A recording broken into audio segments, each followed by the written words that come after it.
असलामुअलैकुम। हाँ जी मिठियों, की हाल ने? ठीक हो मिठियों? तकरीबन इस टाइम जरा टाइम हो गए 6 तकरीबन 7 बज चुके हैं। 6:53 हो गए।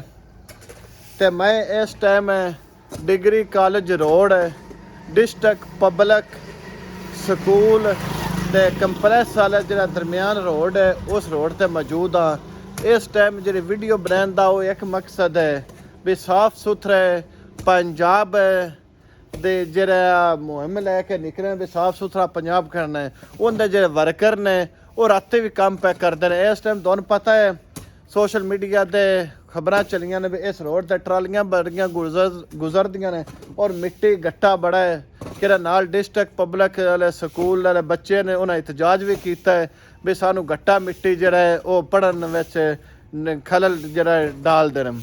लिहाजा इंतजामिया की अपील है भी वो इसकी सफाई की जाए। अज इस टाइम मेरा इतों गुजर होया, मैं वेखे तो जेडे ने साफ सुथरे पंजाब के वर्कर ने वह वेखो लगे ने इस टाइम सफाई करन।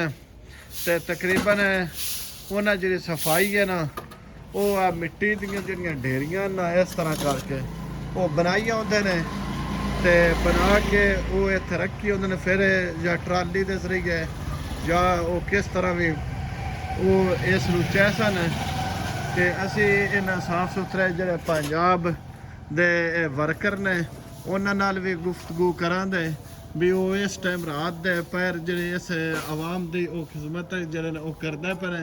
जी अस्सलाम वालेकुम, की हाल ने भाई जान?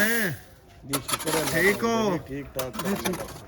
ते ये हुण रात दी तुहाडे कोल जी ड्यूटी है, ये डबल शिफ्ट है या सिंगल है, किस तरीके ले रहे हैं?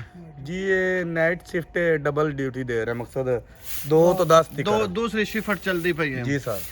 ते इस टाइम रात नूं वेखो ना, चलो तुसीं शहर दा कोई काम करो, है रात नूं तुसीं इस रोड दा मेन काम कर रहे हो? जी सर, जी सर स्कूल दा करके ਅਸੀਂ ਕੰਮ ਕਰ ਰਹੇ ਹਾਂ, ਘਟਾ ਜ਼ਿਆਦਾ ਸੀ ਤੇ ਇਸ ਕਰਕੇ ਅਸੀਂ ਲੱਗੇ ਹਾਂ। ਸਹੀ ਹੈ ਜੀ। ਤੁਸੀਂ ਕੀ ਕਹਿਣਾ ਚਾਹੁੰਦੇ ਹੋ? ਜੀ ਅਸੀਂ ਇਹ ਕਹਿਣਾ ਚਾਹੁੰਦੇ ਹਾਂ ਜੀ ਇਸ ਸਕੂਲ ਦੇ ਕੰਮ ਹੈ ਜੀ, ਇੱਥੇ ਬੱਚੀਆਂ ਆਉਂਦੀਆਂ ਨੇ ਪੜ੍ਹਨ, ਬੱਚੇ ਆਉਂਦੇ ਨੇ ਜੀ ਤਾਂ ਕਿ ਜੀ ਉਹਨਾਂ ਨੂੰ ਘੱਟਾ ਮਿੱਟੀ ਨਾ ਪਵੇ। ਇਹ ਜੀ ਸਾਫ ਸੁਥਰੇ ਪੰਜਾਬ ਦੀ ਤਰਫੋਂ ਸਫਾਈ ਕਰ ਰਹੇ ਜੀ।